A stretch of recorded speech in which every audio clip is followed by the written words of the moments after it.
Você está ouvindo a mais um capítulo de uma das obras de Ellen Goldwhite. Para que você receba diariamente um novo capítulo, inscreva-se no canal, dê seu like e deixe seu comentário. Se estiver gostando, compartilhe em seus grupos de WhatsApp. Gratidão. Mensagens Escolhidas, volume 2. Conforto e ânimo. Ellen G. White, a mensageira do Senhor, sabia o que era sofrer. Aos 9 anos, suas esperanças infantis foram frustradas por um acidente que quase lhe custou a vida. Passou pelos sofrimentos da maternidade 4 vezes. Perdeu 2 filhos. Por quase metade de sua vida de obreira, foi viúva. Conhecia por experiência as doenças demoradas. Suas mensagens de animação aos que sofriam, aos que tinham a morte face a face, aos idosos e aos que choravam, eram reforçadas pela sua própria experiência. Ninguém sabe explicar os mistérios da providência, mas os que têm confiado em Deus em tempos de prova e sofrimento sabem que Deus está executando seu plano. A senhora White sabia isto e o revelou em seu diário em 1892, no qual ela anotou, no linguajar comum, sua atitude em 10 meses de sofrimento em terra estranha. Seu desapontamento por não ter sido curada em resposta a orações de unção e sua inabalável confiança em Deus para a vida ou para a morte, aí se revelam. As mensagens pessoais escritas pela senhora White, sob circunstâncias várias a ela apresentadas, para conforto dos que tinham que sofrer, ajudarão a responder às perguntas. Por que, sendo que Deus é Deus de amor, tem de seu povo sofrer doenças prolongadas? Por que tem de enlanguecer em leitos de dor? Conforto e animação virão à pessoa que esteja passando por experiências semelhantes às descritas nestas páginas. Qualquer repetição que ocorra é meramente para proporcionar conforto no maior número possível de situações pessoais. Depositários do Patrimônio Literário White. Capítulo 24. Palavras aos idosos. O sol da tarde, suave e produtivo. O verdadeiro ministro de Cristo deve fazer progresso contínuo. O sol vespertino de sua vida pode ser mais suave e produtivo do que o sol matutino.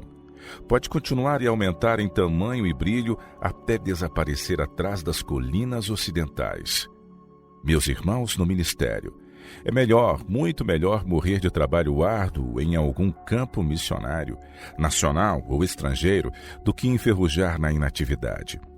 Não desmaieis diante de dificuldades, não vos contenteis com vos entregardes a uma vida ociosa, sem estudar e sem progredir.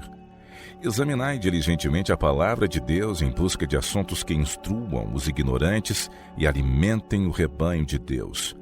Tornai-vos tão possuídos do assunto, que sejais capazes de tirar da casa do tesouro de sua palavra coisas novas e velhas. Vossa experiência não deve contar 10, 20 ou 30 anos de idade, mas deveis ter uma experiência diária e viva, a fim de que estejais aptos a dar cada qual sua porção de alimento a seu tempo. Olhai para frente, não para trás. Nunca vos obrigueis a forçar a memória, a fim de relatar alguma experiência do passado. Que significa isto hoje para vós ou para os outros? Embora acaricieis tudo o que há de bom em vossa experiência passada, precisais de uma experiência nova, mais brilhante ao prosseguirdes. Não vos jacteis pelo que fizestes no passado, mas mostrai-o de que sois capazes agora. Que vossas obras e não vossas palavras vos louvem. Provai a promessa de Deus, de que os que estão plantados na casa do Senhor florescerão nos átrios do nosso Deus. Na velhice ainda darão frutos, serão viçosos e florescentes, para anunciarem que o Senhor é reto. Ele é a minha rocha e nele não há injustiça. Salmo 92, de 13 a 15. Mantende jovem vosso coração e espírito, mediante exercício contínuo. Não há desculpa para relaxar a disciplina própria. Tenho ouvido os que estão na fé há longos anos dizerem que outrora suportavam provas e dificuldades, mas depois que as enfermidades da idade começaram a pressioná-los, sentiam-se grandemente aflitos quando postos sob disciplina. Que quer dizer isto? Quer dizer que Jesus deixou de ser vosso Salvador? Quer dizer que quando sois idosos e encanecidos, tendes o direito de exibir paixões profanas? Pensai nisso. Deveis usar vossas faculdades de raciocínio nesta questão, como fazeis em coisas temporais. Deveis negar-vos a vós mesmos e fazer do serviço a Deus a primeira preocupação de nossa vida. Não deveis permitir que coisa alguma vos perturbe a paz. Não há necessidade disso. Tem de haver crescimento constante, constante progresso na vida divina. Cristo é a escada que Jacó viu, cuja base repousa na terra e cujo último degrau alcança o mais alto céu, e degrau a degrau deveis escalar essa escada até que chegueis ao reino eterno. Não existe desculpa alguma para nos tornarmos mais semelhantes a Satanás, mais semelhantes à natureza humana. Deus colocou perante nós a altura do privilégio de cristão, e isto para que sejais corroborados com poder pelo seu Espírito no homem interior, para que Cristo habite pela fé nos vossos corações, a fim de, estando arraigados e fundados em amor, poderdes perfeitamente compreender com todos os santos qual seja a largura e o comprimento e a altura e a profundidade, e conhecer o amor de Cristo que excede todo o entendimento, para que sejais cheios de toda a plenitude de Deus. Efésios 3, versos de 16 a 19. Levantem-se e lhes chamem bem-aventurados. Às 14h falei a uma casa cheia em Adams Center, Nova York. Tivemos prazer em encontrar-nos com servos idosos de Deus nessa ocasião. Desde o surgimento da mensagem do terceiro anjo, conhecemos o pastor Frederico Wheeler, que agora se aproxima dos 80 anos de idade. Conhecemos os pastores H.H. Wilcox e Carlos O. Taylor há 40 anos. A idade está se fazendo sentir nesses idosos porta-estandartes, assim como em mim. Se formos fiéis até ao fim, o Senhor nos dará uma imarcessível coroa de vida. Os porta-estandartes idosos estão longe de ser inúteis e deverem ser postos à margem. Têm a desempenhar na obra um papel semelhante ao de João. Podem dizer: o que era desde o princípio, o que ouvimos, o que vimos com os nossos olhos, o que temos contemplado, e as nossas mãos tocaram da palavra da vida, porque a vida foi manifestada, e nós a vimos, e testificamos dela, e vos anunciamos a vida eterna que estava com o Pai e nos foi manifestada. O que vimos e ouvimos, isso vos anunciamos, para que também tenhais comunhão conosco, e a nossa comunhão é com o Pai e com seu Filho Jesus Cristo. Estas coisas vos escrevemos para que o vosso gozo se cumpra. E esta é a mensagem que dele ouvimos e vos anunciamos, que Deus é luz e não há nele treva nenhuma. Se dissermos que temos comunhão com ele e andarmos em trevas, mentimos e não praticamos a verdade. Mas se andarmos na luz como ele na luz está, temos comunhão uns com os outros, e o sangue de Jesus Cristo, seu Filho, nos purifica de todo o pecado. 1 João capítulo 1, versos de 1 a 7. Este era o espírito e a vida da mensagem que João apresentou a todos quando já idoso, aproximando-se dos 100 anos de idade. Os porta-estandartes empunham firmes as suas bandeiras. Não afrouxam as mãos que empunham o pavilhão da verdade até que deponham a armadura. Uma a uma, as vozes dos velhos guerreiros silenciam. Vaga o seu lugar.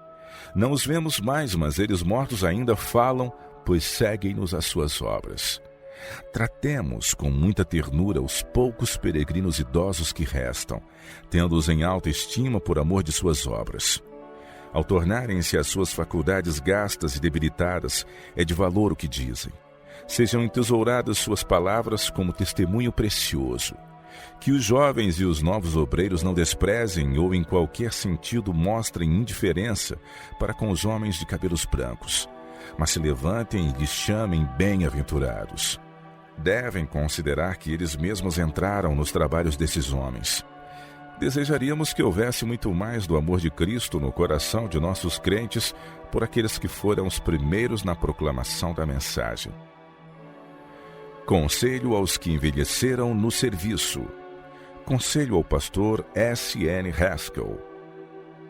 Conquanto estejais ansioso por fazer tudo o que podeis, lembrai-vos, pastor Haskell, que é unicamente pela grande misericórdia e graça de Deus que fostes poupado estes muitos anos para dar vosso testemunho.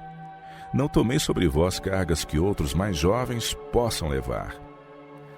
É vosso dever ser cuidadoso em vossos hábitos de vida. Deveis ser sábio no emprego de vossa força física, mental e espiritual.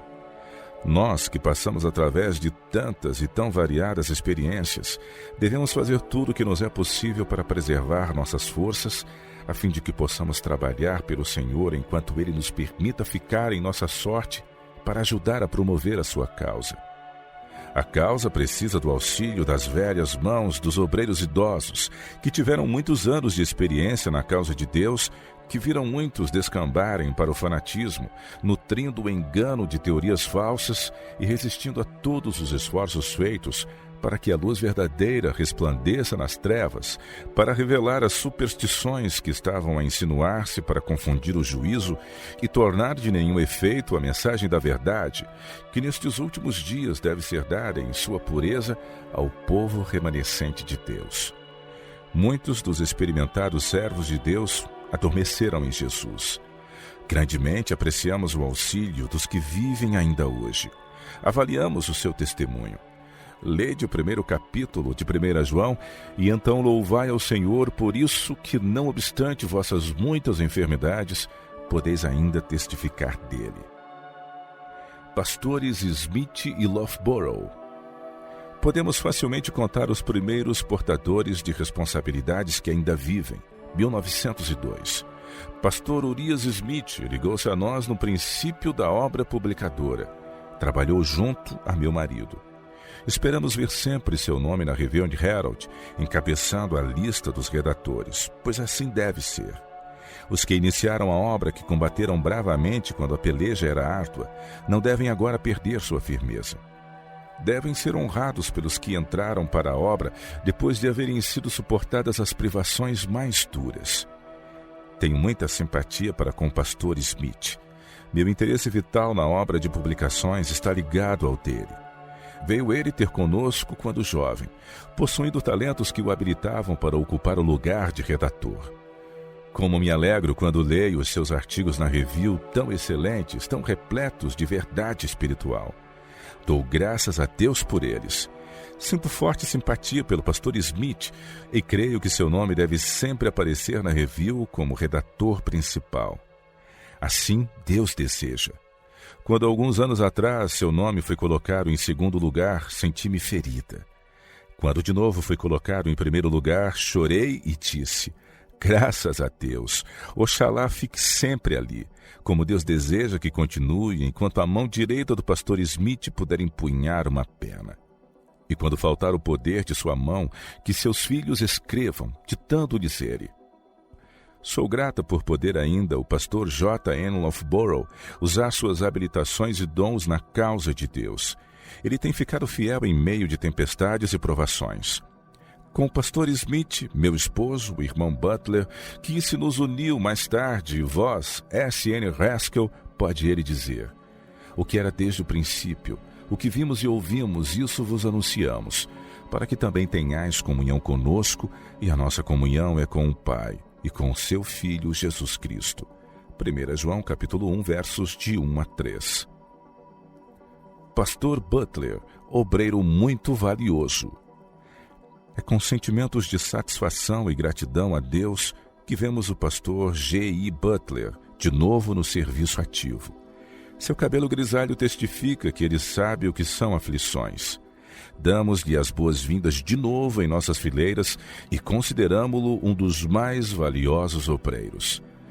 Queira o Senhor ajudar os irmãos que deram seu testemunho nos primeiros dias da mensagem, a fim de que sejam prudentes quanto à preservação de suas faculdades físicas, mentais e espirituais.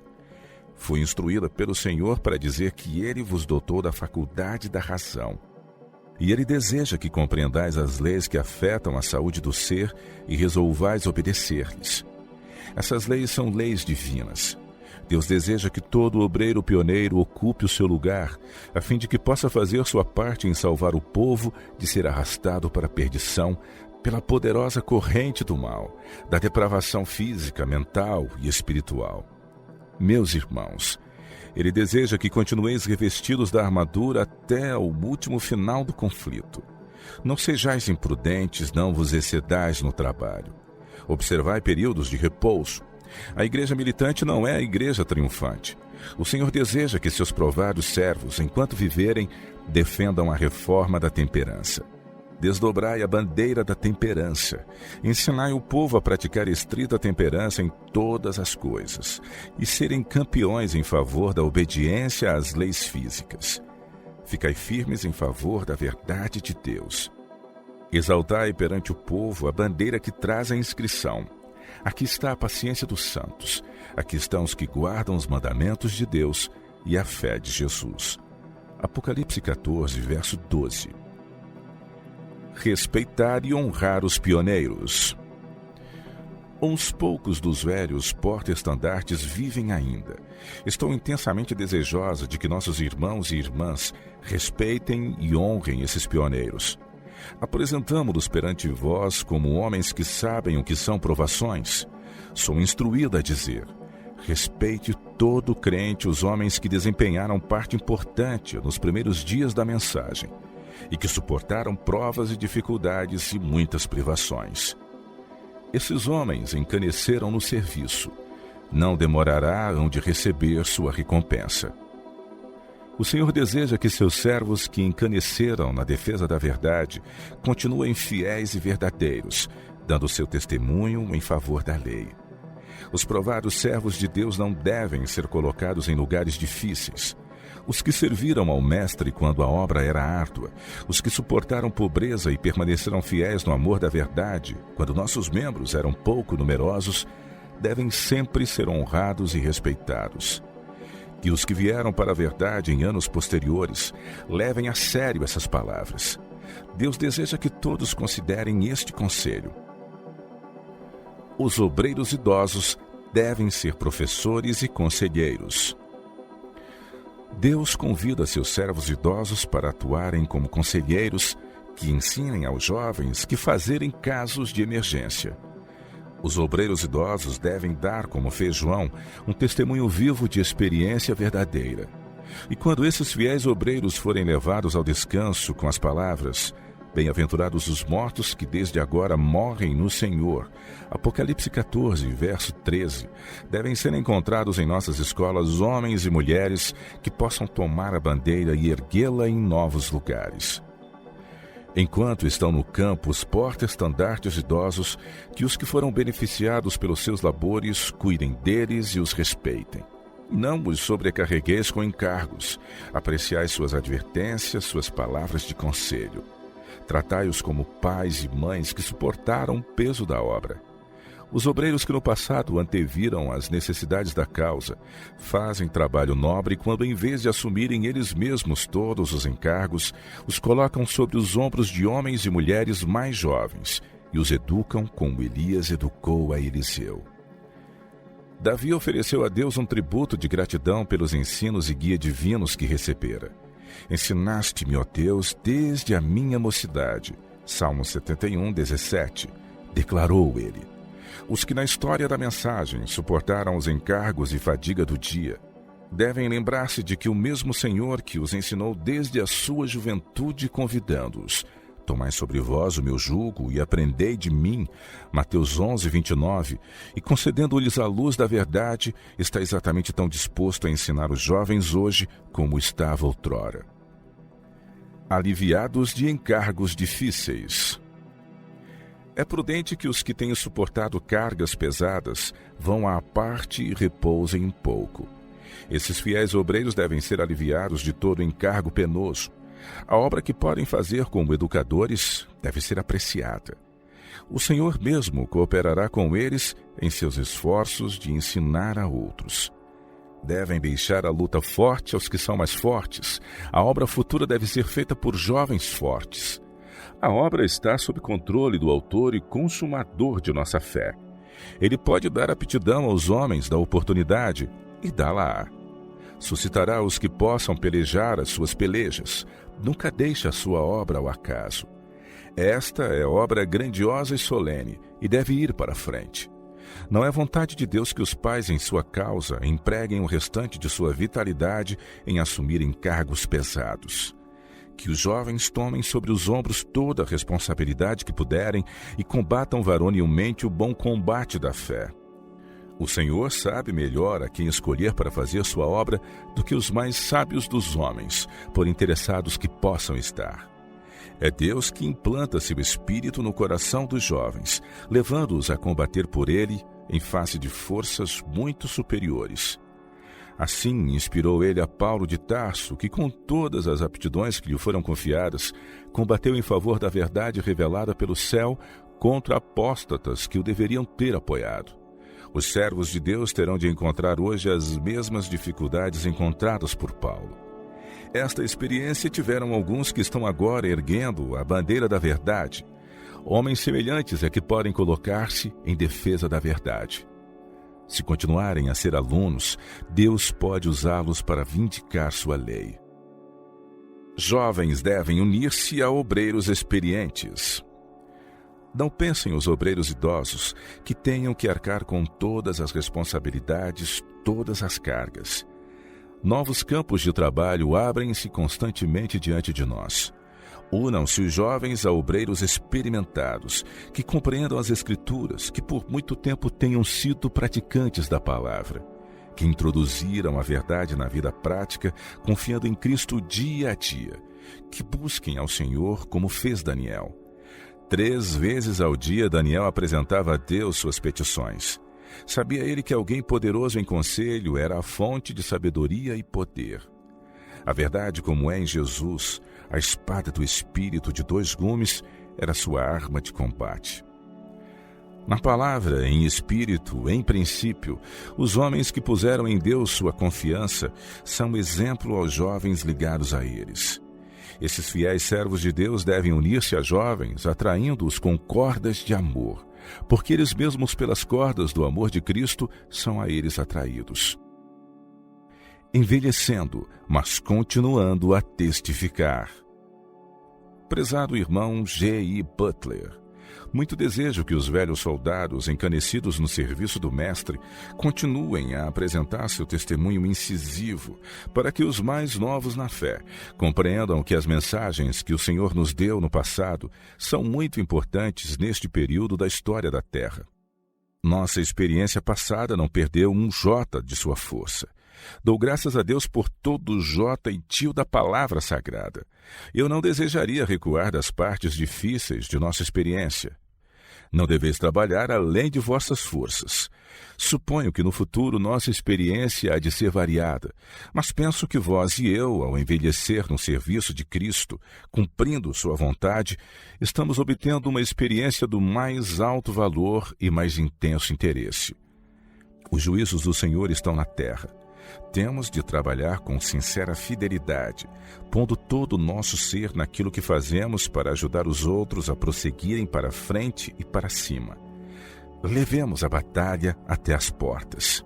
Estejamos sempre dispostos a falar palavras de animação aos indecisos e cansados. Só poderemos andar seguramente se andarmos com Cristo. Que coisa alguma vos desalente. Ajudai aqueles com quem entrais em contato a trabalhar com fidelidade. Espero que futuramente eu possa encontrar-me convosco em algumas de nossas reuniões. Vós e eu fazemos parte dos mais idosos dos que vivem, que mantiveram a fé por muito tempo. Se não vivermos o bastante para ver o aparecimento de nosso Senhor, todavia tendo feito a obra que nos foi designada, deporemos nossa armadura com santificada dignidade. Façamos o melhor que pudermos e façamo-lo com fé e esperança. Meu coração está cheio de gratidão ao Senhor por me haver por tanto tempo poupado a vida. Minha mão direita ainda pode discorrer sobre assuntos de verdades bíblicas sem tremer. Dizei a todos que a mão da irmã White ainda escreve palavras de instrução para o povo. Estou completando outro livro sobre história do Antigo Testamento. Que o Senhor vos abençoe e guarde com esperança e ânimo. Trabalho árduo menos constante. Prezado irmão S.N. Haskell, Insisto convosco a que não trabalheis acima daquilo que sois capaz de fazer. Devíeis ter menos trabalho constante e árduo, a fim de que possais manter-vos em condição repousada. Deveis fazer uma sesta durante o dia. Podereis então pensar mais de pronto, e vossos pensamentos serão mais claros e vossas palavras mais convincentes. E não deixeis de pôr todo o vosso ser em ligação com Deus. Aceitai o Espírito Santo para a vossa iluminação espiritual, e sob sua guia prossegue em conhecer o Senhor. Ide para onde o Senhor vos dirigir, fazendo o que Ele ordenar. Esperai no Senhor, e Ele vos renovará as forças. Mas não se requer de vós ou de mim estarmos num esforço contínuo. Devemos render continuamente o que Ele de nós requer, e Ele nos mostrará o seu conserto. O segredo do Senhor é para os que o temem. Salmo 25, verso 14. Seremos instruídos mais profundamente no mistério de Deus o Pai e de Jesus Cristo. Teremos visões do Rei em sua formosura, e ante nós se abrirá o restante que falta ao povo de Deus. Em breve entraremos na cidade cujo artífice e construtor é Deus, a cidade da qual por muito tempo temos falado. Confiar em Deus. Prezada irmã S.N. Haskell, agora que não podeis ser mais ativa e vos sobrevêm enfermidades, tudo o que Deus de vós requer é que nele confieis. Confiai a guarda de vossa alma a Ele, como a um fiel Criador. Suas misericórdias são certas, eterno o seu conserto. Feliz o homem cuja esperança está no Senhor seu Deus, que para sempre guarda a verdade. Que vosso espírito apreenda as promessas e a elas se apegue. Se não puderdes de pronto chamar à memória a rica certeza contida nas preciosas promessas, ouvi-as dos lábios de outros. Que plenitude, que amor e certeza se encontram nessas palavras dos lábios do próprio Deus, proclamando seu amor, sua piedade e interesse nos filhos aos seus cuidados. Jeová, o Senhor, Deus misericordioso e piedoso, tardio em iras e grande em beneficência e verdade, que guarda a beneficência em milhares, que perdoa a iniquidade, a transgressão e o pecado. Êxodo 34, versos 6 e 7. O Senhor é cheio de compaixão para com os seus filhos sofredores. Que pecados serão grandes demais para que os perdoe? Ele é misericordioso e, como tal, está infinitamente mais pronto a perdoar do que a condenar, e falo com mais satisfação. Ele é gracioso, não buscando em nós o mal. Conhece a nossa estrutura. Ele se lembra que somos pó. Em sua ilimitada compaixão e misericórdia, cura todos os nossos deslizes, amando-nos livremente quando éramos ainda pecadores, não retirando sua luz, mas fazendo-a brilhar sobre nós por amor de Cristo. Não querereis, minha irmã, confiar sempre em Jesus, que é vossa justiça? O amor de Deus é derramado em vosso coração pelo Espírito Santo, que vos é dado graciosamente. Sois um com Cristo. Ele vos dará graça para serdes paciente. Ele vos dará graça para serdes confiante. Ele vos dará graça para vencerdes o desassossego. Ele vos aquecerá o coração com seu próprio suave espírito. Ele reavivará a vossa alma em sua fraqueza. Apenas alguns dias mais para sermos como peregrinos e estrangeiros neste mundo, buscando uma pátria melhor, a celestial. Nosso lar está no céu. Portanto, firmai vossa alma confiantemente em Deus. Sobre ele depositai todos os vossos fardos. Oh, quantas vezes foi vosso coração tocado pela formosura do semblante do Salvador, encantado com a amabilidade de seu caráter e enternecido com o pensamento dos seus sofrimentos. Agora ele quer que apoieis sobre ele todo o vosso peso. Dar-vos-ei um capítulo para confortar-vos todo o tempo. E dirás daquele dia: graças te dou, ó Senhor, porque ainda que te iraste contra mim, a tua ira se retirou, e tu me consolaste. Eis que Deus é a minha salvação. Eu confiarei e não temerei, porque o Senhor Jeová é a minha força e o meu cântico, e se tornou a minha salvação. E vós, com alegria, tirareis águas das fontes da salvação.